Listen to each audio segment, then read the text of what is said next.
اور اس حوالے سے صحیح مسلم میں ایک بڑی پیاری حدیث ہے کہ ایک شخص تھا جس کا نام تھا ضماد. ضماد تو نہیں، عربی میں ضباد کہیں گے، ضاد میم الف دال. اس کے بارے میں مشہور تھا کہ وہ جن نکالا کرتا تھا. وہ مکے آیا کہیں تو اس کو پتا چلا کہ اس طرح مکے میں ایک شخص محمد صلی اللہ علیہ وآلہ وسلم ان کے ساتھ اس طرح کا مسئلہ ہوا ہے. کچھ عرصے سے وہ اس طرح کی باتیں کرتے ہیں. غار میں چند دن کے لیے گئے تھے. لوگوں نے پھر مشورہ کیا تو اس نے کہا کہ مجھے نبی علیہ السلام کے پاس یعنی محمد کے پاس لے چلو. وہ آیا، اس نے بڑے یعنی اخلاقی انداز میں کہا کہ اے محمد، اگر آپ چاہیں تو میں آپ کا علاج کر سکتا ہوں.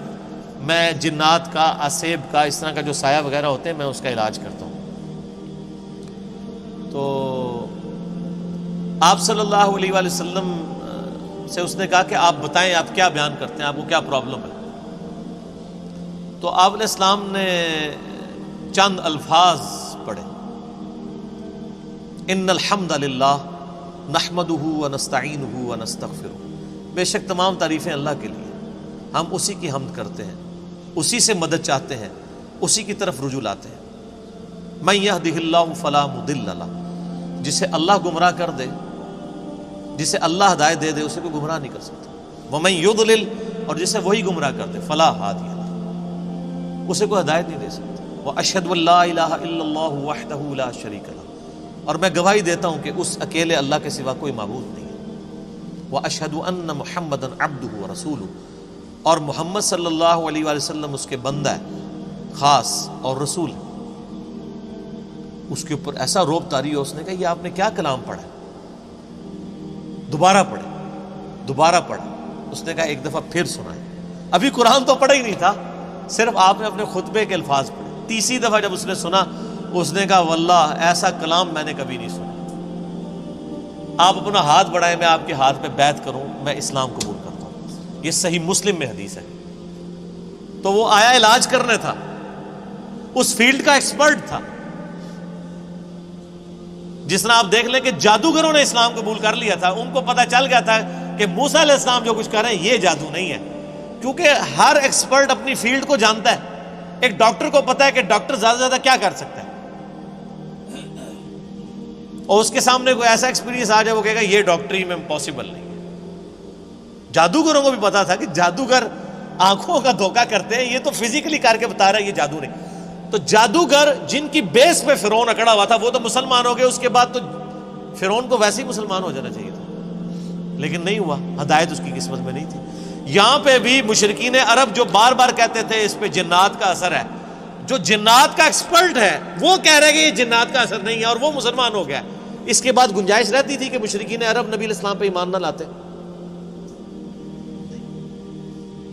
لیکن وہ قسمت میں ہدایت. اور لوگ کہتے ہیں جی اللہ کے نبی زندہ تھے، لوگ پتہ نہیں کیوں نہیں بات مانتے تھے. آج اللہ کے نبی کی بات مان رہے ہیں لوگ. وہ تو ان سے بہتر تھے، وہ کافر تھے، کم از کم ڈٹے تو ہوئے تھے نا. یہ مسلمان ہو کے اللہ کے نبی کی بات ماننے کے لیے تیار نہیں ہے. تو میں تو آج کل کے مسلمانوں کو دیکھتا ہوں تو مجھے اندازہ ہو جاتا ہے کہ واقعی یار ایک بندہ نبی کو مان کے بھی نبی کی نہ مانے تو یہ تو بڑا مسئلہ ہے، اور ایک بندہ نبی کو مان ہی نہیں رہا وہ اس کی نہ مانے تو وہ چھوٹا مسئلہ. یہ جو آج کہہ رہے ہوتے ہیں نا جی وہ کاش تیرے زمانے میں ہوتا تو میں تیرے قدموں سے لپٹ جاتا، کبھی میں تیری جوتیوں کا تسمہ ہوتا، یہ کچھ ہوتا. میں کہنا رفع دین پھر بھی نہ تو شروع کرتا. تو کہنا ہم لوگ کہیں گے کہ یار ایک مکھیا میں مارنا ہے. یعنی جو اتنا بزدل ہے آج کے دور میں کہ وہ اپنے نظریات کو قرآن و سنت پڑھ کے چینج کرنے کے لیے تیار نہیں ہے، تو وہ ابو جہل ہی ہوتا. یہ ضروری نہیں ہے کہ تیرے ہوتے جنم لیا ہوتا تو ابو بکر عمر عثمان و علی ہوتا رضی اللہ عنہم اجمعین. نہیں، عین ممکن ہے کہ ابو جہل ہوتا، عبداللہ ابن ابی ہوتا. یہ بات کرنا بڑا آسان ہے، تیرے ہوتے جنم لیا ہوتا. یہ ساری کہانی ہے میرے بھائی، یہ بڑا مشکل کام ہے. یہاں پہ آپ دیکھ لیں نبی علیہ السلام کے کارٹون بنتے ہیں تو جنہوں نے داڑیاں نہیں رکھی سب سے پہلے وہ آ کے بینک توڑتے ہیں، شیشے توڑتے ہیں، گاڑیوں کو آگ لگاتے ہیں عشق رسول کے نام پہ. انہی کو کہتے ہیں کہ یار داڑھی رکھ لو، نال ہی ٹھوس. حالانکہ ہونا یہ چاہیے کہ ان کافروں نے نبی علیہ السلام کے جو کارٹون بنائے ہیں اس میں نبی علیہ السلام کی مبارک داڑھی میں بم رکھ کے نا انہوں نے اس طرح کی شکلیں بنائی ہیں.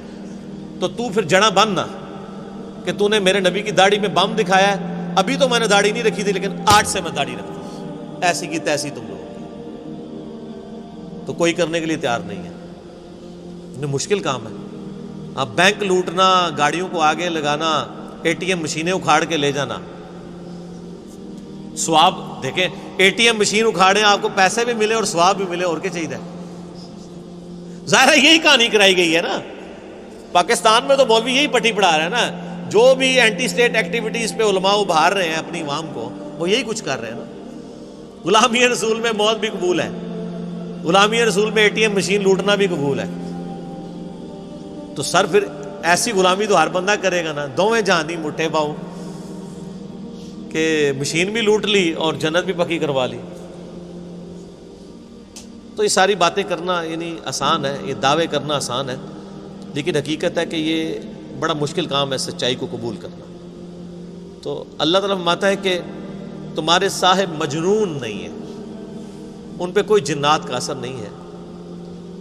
اور پھر نبی علیہ السلام کا کریکٹر بھی ان پر گواہ تھا. جنات کے اثر والے لوگ تو بہکی بہکی باتیں کرتے ہیں.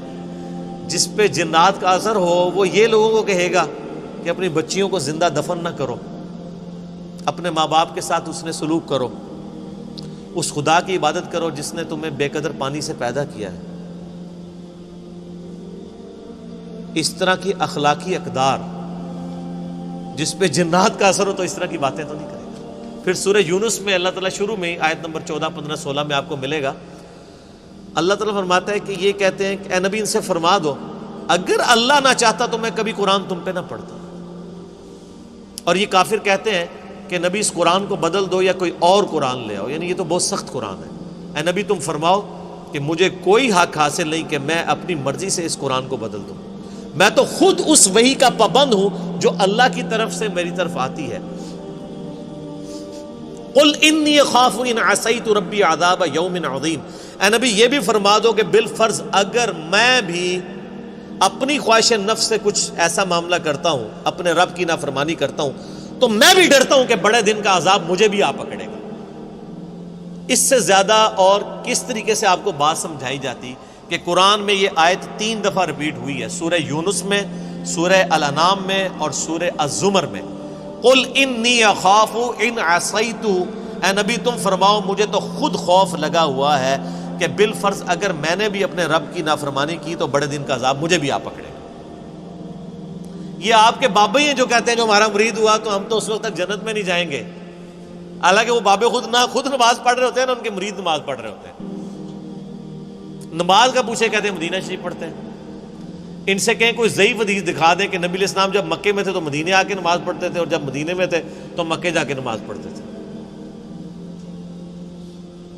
کہانیاں. اور بلکہ میں نے اس کہانی کی تو وہ انجینئرنگ کی ہے کہ صحیح مسلم میں حدیث ہے کہ نبی علیہ السلام نکلے تو بنو سلمہ کے کچھ لوگوں کو دیکھا مدینہ شریف میں، وہ کھڑے ہوئے تھے. آپ نے میں کیوں کھڑے ہو یہاں پہ؟ تو کہا یا رسول اللہ ہم ذرا دور رہتے ہیں تو مسجد نبوی میں آتے ہوئے ہمیں ٹائم کافی زیادہ لگ جاتا ہے، تو ہم نے ارادہ کیا کہ ہم مسجد نبوی کے قریب شفٹ ہو جائیں. تو آپ نے فرمایا جو اتنے قدم چل کے آتے ہو تمہیں ثواب ملتا ہے. ان کا یا رسول اللہ لیٹ ہو جاتے ہیں، پہنچنے میں تکلیف ہوتی ہے. تو آپ نے فرمایا ہر قدم پہ ثواب ملتا ہے. تو انہوں نے پھر مسجد نبوی کے قریب شفٹ ہونے کا ارادہ ترک کر کے اپنے ان علاقوں میں رہے، صرف اس وجہ سے کہ جتنے قدم چل کے آئیں گے ثواب ہوگا. تو میرا ایک معصومانہ سوال ہے کہ بزرگ تو اڑ کے یہاں سے مدینے پہنچ جاتے ہیں، وہ بنو سلمہ والے صحابہ جو کہتے ہیں ایک ادنا صحابی دی بھی پیروں دی خاک نہیں ہوتا، ولی تو اڑتا پھردا ہے مکھی مچھر آر، اور صحابی وہ بیچارہ شفٹ ہو رہا ہے مدینے کے قریب. کہانیاں. کیونکہ یہ صحیح مسلم شریف ہے، وہ بزرگ شریف ہے. اور اگر کوئی کہتا ہے نہیں نہیں وہ آپ کو سمجھ نہیں آیا تو لے آؤ بابا کوئی اڑ کے دسے. سب کہانیاں. تو یہ انہوں نے دین کو بگاڑ کے پیش کیا ہوا. کتابوں کا دین اور ہے، بابوں کا دین اور. اللہ تعالیٰ فرماتا ہے کوئی تمہارے نبی کے اوپر جنات کا اثر نہیں ہے، ان کی تو تعلیمات بتا رہی ہیں.